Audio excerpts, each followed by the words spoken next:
Good day everyone. Today we are discussing about the art of emerging Europe.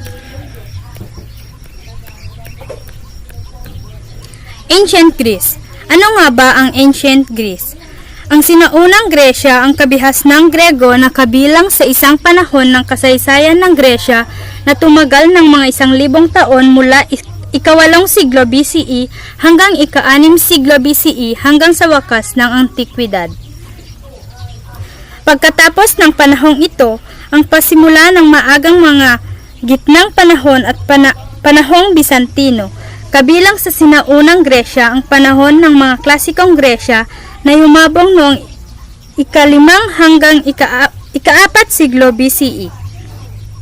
Ancient Greece under Alexander the Great Empire is unified only once for 13 years. The development of Greek art can be divided into 4 periods: the geometric, archaic, classical, and Hellenistic. First is the geometric period. It was the time when Greece was starting to get back, when geometric shapes and patterns have taken the spotlight in most of the artworks. Geometric period is a style of ancient Greek art, primarily of base painting, that began about 900 BC and represent the last purely Mycenaean Greek art from the originated before the influx of foreign inspiration by about 800 BCE. Example of this is the terracotta neck amphora. Terracotta neck amphora is the iconography of this base is emphatically martial. On the neck, a warrior appears between 2 horses. On the body is a procession of chariots. The painted decoration is enhanced by snakes added in clay. Snakes are traditionally associated with death because they can burrow under the ground and periodically shed their skin, a sign of renewal. Other example is the bronze man and centaur. Bronze man and centaur, half man, half horse. The centaurs were thought to inhabit remote wooded areas. In much of Greek art, they appear in combat with humans and by implications in the antithesis of civilized men. The classic rendering of this subject can be seen in the methods of the Parthenon in Athens. Next is the archaic period. The archaic period, on the other hand, placed importance on human figures. This was primarily a result of Greece trading activities with other civilizations. Archaic period is the earliest phases of a culture. The term is most frequently used by art historians to denote the period of artistic development in Greece from about 650 to 480 before Christ, the date of the Persian sack of Athens. Example of this is the bronze mirror with a support in the form of nude girl. Bronze mirror with a support in the form of a nude girl is the girl stands on a curl-up lion and griffins is springing from her shoulders help support the mirror disc. She holds a pomegranate in her left hand and is nude except for a necklace and a strap with hang a crescent-shaped amulet and a ring. Other is a lion felling a ball from a marble pediment. Lion felling a ball from a marble pediment, the original composition, which probably decorated the pediment of a small building, consisted of 2 lions felling their prey. The joining piece, which the forepart of a right-hand lion and the middle of a ball, was found near the Olympion in Athens in 1862 and is now the National Archaeological Museum of Athens. Next is in the Classical period. In the Classical period is the peak of Greek sculpture and architecture. It was during this time when the Greeks found themselves rebuilding their temples and focusing on creating artworks. The Classical period of ancient Greece was a time when the Greeks achieved new heights in art, architecture, theater, and philosophy. Democracy in Athens was refined under the leadership of Pericles. Makikita natin dito sa classical period na ang kanilang mga artworks ay hindi madaling masira, which is the example is the Parthenon. The Parthenon is considered the most important surviving building of classical Greece and the zenith of Doric order architecture. It is a former temple of the Athenian Acropolis dedicated to the patron goddess of Athens or Athena. Construction began on the Parthenon in 447 BCE when the Athenian Empire was its peak. Other example of their artwork is the Augustus of Prima Porta, which it is a full-length portrait statue of Augustus Caesar, the first emperor of the Roman Empire. The marble statue stands 2.08 meters tall and weighs 1,000 kilograms. The statue was discovered on April 20, 1863 during archaeological excavations directed by Giuseppe Gagliardi at the Villa of Livia owned by Augustus III and final wife. And the last is the Hellenistic period, is the time of Alexander the Great. During this time, art was primarily focused on showcasing emotions and depicting reality. Hellenistic sculptures started to emphasize balance while showcasing dynamic possessed and a number of emotions evoked by the subjects. An example of this, as given in our module, is the Laocoon and his son. Laocoon and his son is one of the famous Hellenistic sculptures which depicts Laocoon, a Trojan priest, and his son being strangled by serpents. Their position was a result of Laocoon's instruction during the Trojan War. He instructed to keep the gate of Troy look up because he felt that the wooden horse offered by the Greeks as a gift of Athena was a trick. Poseidon, the Greek god of the sea, was enraged by such action which led him to send serpents to strangle Laocoon and his son. Other is the winged victory of Samothrace. The winged victory of Samothrace is a votive monument originally found on the island of Samothrace, north of the Aegean Sea. It is a masterpiece of Greek sculpture from the Hellenistic era, dating from the beginning of the 2nd century BCE. The origin of theater and drama can be traced back during the Greek civilization. The followers of Dionysius, the god of fertility, started the Greek theater.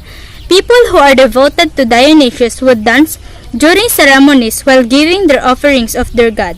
Eventually, the Dionysians devised a more structured form of drama involving dances and choral songs which depicted Greek mythologies. Eventually, the Greek organized theatrical contests where the performances were held in front of large citizens. The ancient Rome. It can be said that Roman civilization came to age during the Hellenistic period. It was a period when the Greek culture influence has reached its peak in Mediterranean world. The Romans were fond of Greeks and their achievements in the arts. Ancient Rome refers to the Roman civilization from the founding of the city of Rome in the 8th century BC to the collapse of the Western Roman Empire in the 5th century AD. It encompasses the Roman Kingdom, Roman Republic, and the Roman Empire until the fall of the Western Empire. The fusion of Greek and Roman cultures can be seen in most Roman artworks. Some would argue that Romans merely copied Greek art. This eventually made the Romans produce artworks that are often looking stern, harsh, and strong. The highlights of ancient Rome. They invoke the principles of realism in most of their works, highlighting the futures of human beings. Romans were also known to be master builders, which earned the reputation for grand monuments and architectural infrastructures. Example of this is the Colosseum. Other example is the art of Constantine. Art of Constantine emperors had a thing for establishing larger than triumph monuments that glorified and major achievements and victories of reigns. So when the last great Roman emperor Constantine marched back into Rome after a successful campaign against Maxentius at the Battle of Million Bridge, he decided to have a monumental art built to remind the Roman people of his decisive victory over such a formidable enemy. Other is the Column of Marcus Aurelius. The Column of Marcus Aurelius was built in honor of the successful military campaigns that Emperor Aurelius undertook against the German and Sarmatian tribes. Its height of 39 meters became even more impressive when you add in its 7-meter long underground base. Ancient Greece has a huge impact in the formation of Roman culture. There are a lot of Greek influences evident in Roman chatter and drama. Writers of comedy like Plato and Terence have patterned their works to those Greek works. Since the Roman audience was not enthusiastic about theatrical works unlike their Greek counterparts, most plays had to be included in the Roman games. Middle Ages. As the term denotes, it is the period between the decline of the Roman Empire and the Renaissance. It was a period that is characterized by ignorance and darkness. Another dominant characteristic of the period was that church was the central figure and authority of the period. The printing press came later after Middle Ages. During this time, great cathedrals were also built. Next slide. Next. Renaissance art. The influence of humanism shifted the focus of some artworks during the Renaissance period to empower the individual. Most artworks emphasized naturalism. Most artists also added perspective of depth wherein spaces were explored in different artworks. Renaissance artists also gave importance to non-religious themes or subjects. This was also brought by the revitalization of the art during the Renaissance period.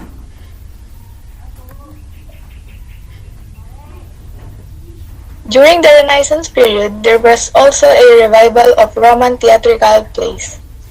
Next is Mannerism. Mannerism was a period in art history which was a product of the Renaissance period. During the Renaissance, artists would observe nature and try their best to emulate it based on their observations. As the Renaissance ended, artists started directly copying subjects from existing works of art.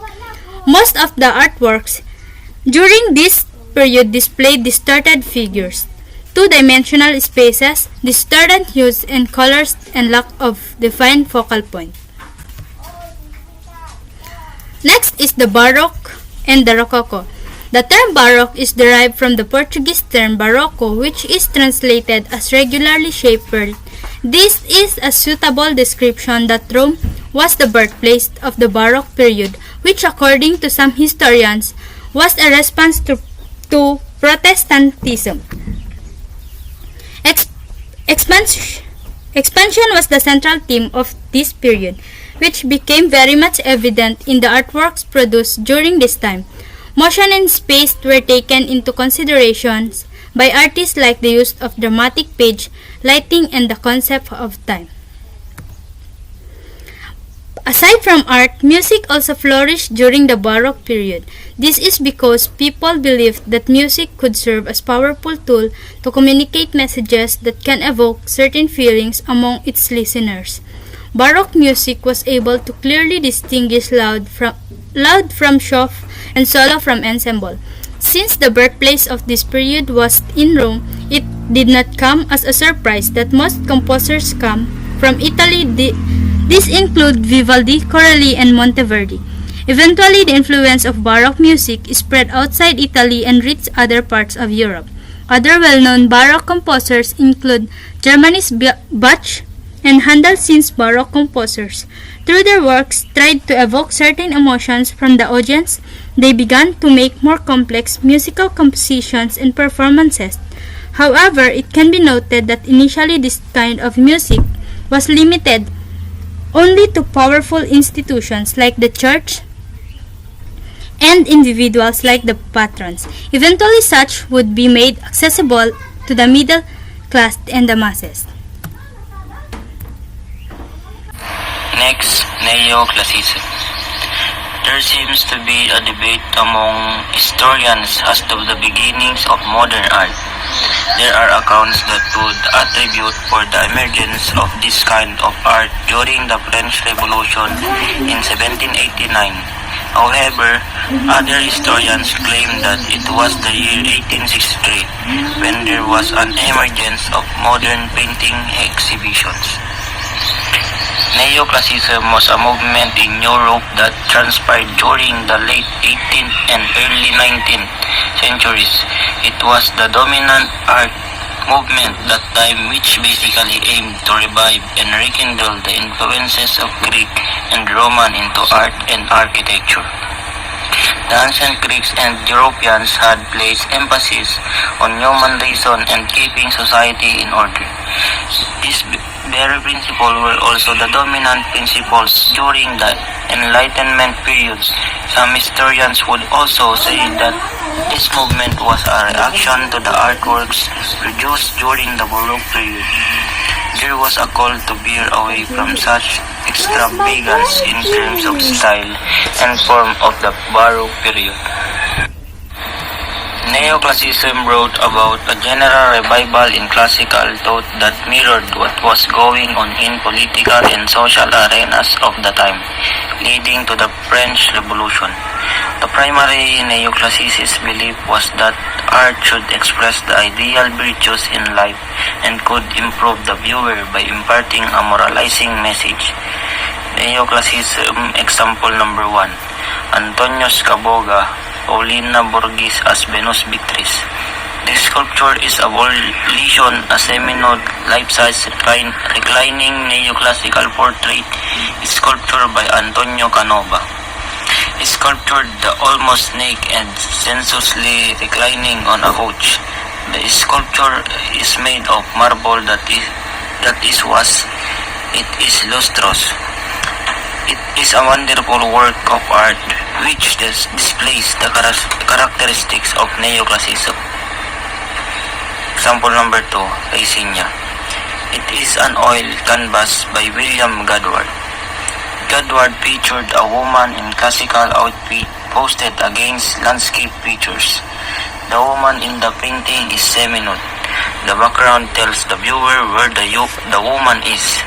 The emotion on the face of the woman is emphasized. Next, Romanticism.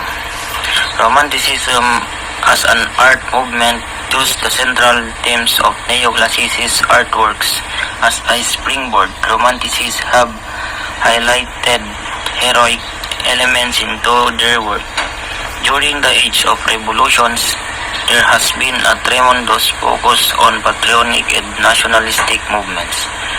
One of the major revolutions in history would be the French Revolution. Such revolutionary movements became the focal point of most romantic works. The major and central themes of Romanticism movement include the emphasis on the goodness of mankind. Most works also promoted justice, equality, and social order. Artists also emphasized emotions and feelings of man, which was a deviation from the humanist principle of rationalism. Romanticism attitude or intellectual orientation that characterized many works of literature, painting, music, architecture, criticism, and historiography in Western civilization over a period from the 18th to the mid-19th century. Romanticism can be seen as a rejection of the precepts of order, harmony, balance, idealization, and rationality that typified classicism in general and late 18th century neoclassicism in particular. Example number 1, The Raft of Medusa. The original names of the painting is Saint Demonopage. It is an oil painting during the 18th century. It was painted during the Romanticism period. The painting is an icon of Romanticism period. It was a controversial work of Tudor. The meaning of the painting is ambiguous. There was turbulence. Will the men of the right be rescued? Sample number 2. Sea of Ice. The painting is also known as the Polar Sea. The subject is a shipwreck at the middle of the sea. It is the masterpiece of Friedrich. The painting depicts turbulence. It looks morbid. During its time, the people could hardly comprehend the content of the painting. Realism. Realism as a style of work focuses on the accuracy of details that depicts and somehow mirrors reality. It was influenced by Hellenistic Greek culture since most artworks during that period placed emphasis on the human body. Realism as a modern movement in art veered away from traditional forms of art. It revolutionized themes and techniques in painting. Realism is the accurate, detailed, unembellished depiction of nature or of contemporary life. Realism rejects imaginative idealization in favor of a close observation of outward appearances, such as such, realism in its broad sense has comprised many artistic currents in different civilizations. Impressionism. The Impressionism movement started in France, which led to a break from the traditional European painting. It is a style of painting that emerged in the mid to late 1800s. Easels, paints, and brushes out there to paint. They wanted to capture the impression of what they were painting because they believed that nothing stays the same due to changes in natural lighting and atmosphere. They tried to portray a snapshot approach. Next. Post-Impressionism, a French art movement between 1886 and 1905 that served as a reaction against the both influence and rejection of Impressionists. Upon noticing the limitation and flaws that exist in Impressionism, this movement is concerned to the naturalistic depiction of light, color that results in a wide range of distinct artistic style, which shows the subjective approach of painting, which gave emphasis to defining with the use of broken colors and short brush stroke.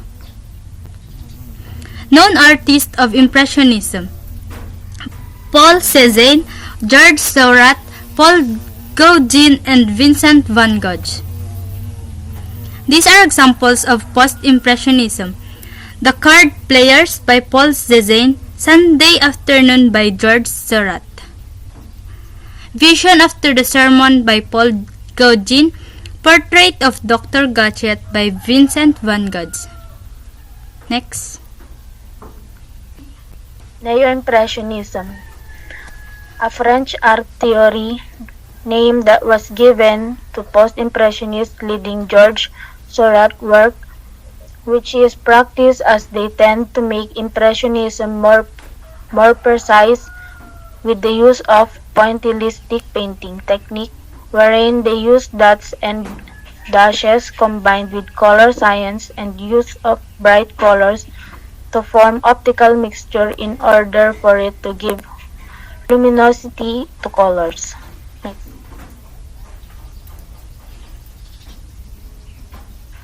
Examples of Neo-Impressionist art: Self-Portrait with Felt Hat by Vincent van Gogh, against the enamel of a background rhythmic with beats and angles, tones, and tints. Portrait of Felix Fénéon by Paul Signac.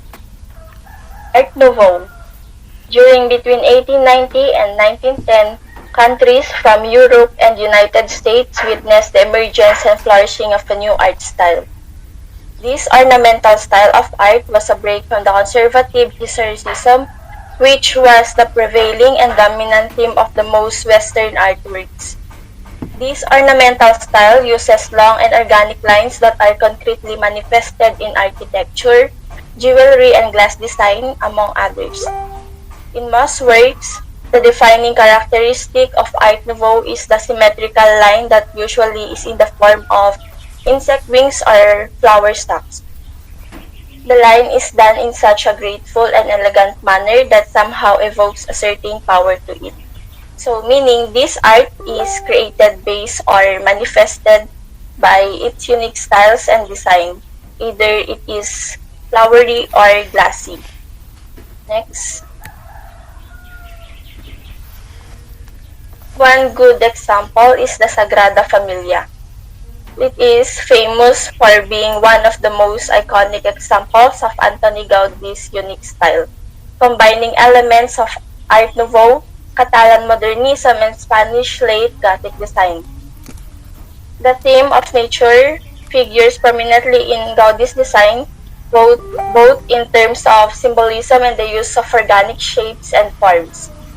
While the church began construction during Art Nouveau, Gaudi has been credited with bringing Art Nouveau style much beyond its usual application as a surface decoration. While the Sagrada Familia was never meant to be a cathedral, it was designed to be one in terms of its scale. So, as you can see in the picture, it has a very attractive style and design which looks like sunflowers by its color and texture. Next. Fauvism. This is a style of painting that emerged in France around the turn of the 20th century. What makes Fauvism revolutionary is that they use pure and vibrant colors by applying straight from the paint tubes directly to the canvas. This is done to produce a sense of explosion of colors in the canvas. The Faubs, just like the impression in its subject. Most Faubist work reject the conservative and traditional renderings of three-dimensional space. What artists did was they intro-painted directly from the nature.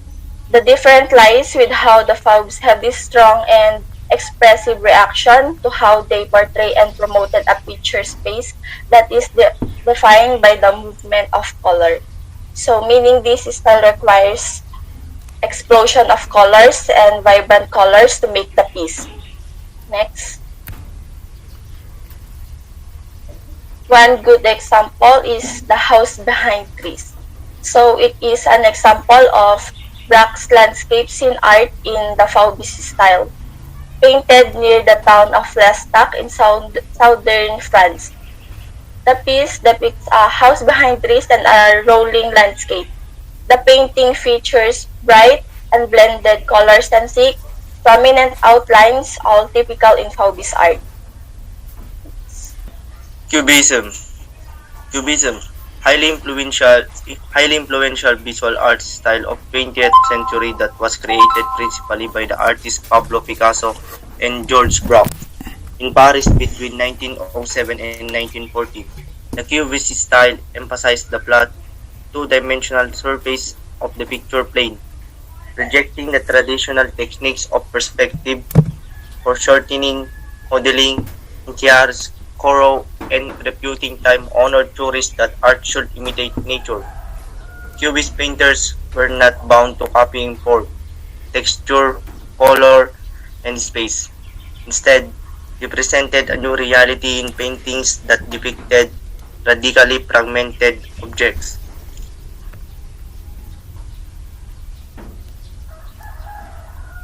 Some examples of Cubism. Futurism.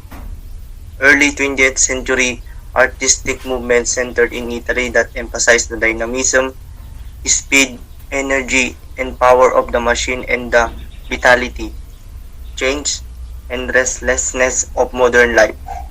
During the second decade of the 20th century, the movement's influence radiated outward across most of Europe, most significantly to the Russian avant-garde. The most significant results of the movements were in the visual arts and poetry. Examples of Futurism. As a wrap-up of the topic, throughout history, Europe has seen tremendous changes in its political landscape and social makeup and witnessed transitions of different art movements on different time frames. The use of art as a medium of communication of different cultural elements originated from the Greek and Roman civilization. These two civilizations have greatly influenced the succeeding period in art history. There were movements like realism that highlights the primacy of individuality. Man being the focal point of most work is not new since the Greeks, and even during the Renaissance period highlighted the centrality of man in any society. The evolution of art in Europe helped them shape their culture, which was reflected in their societies.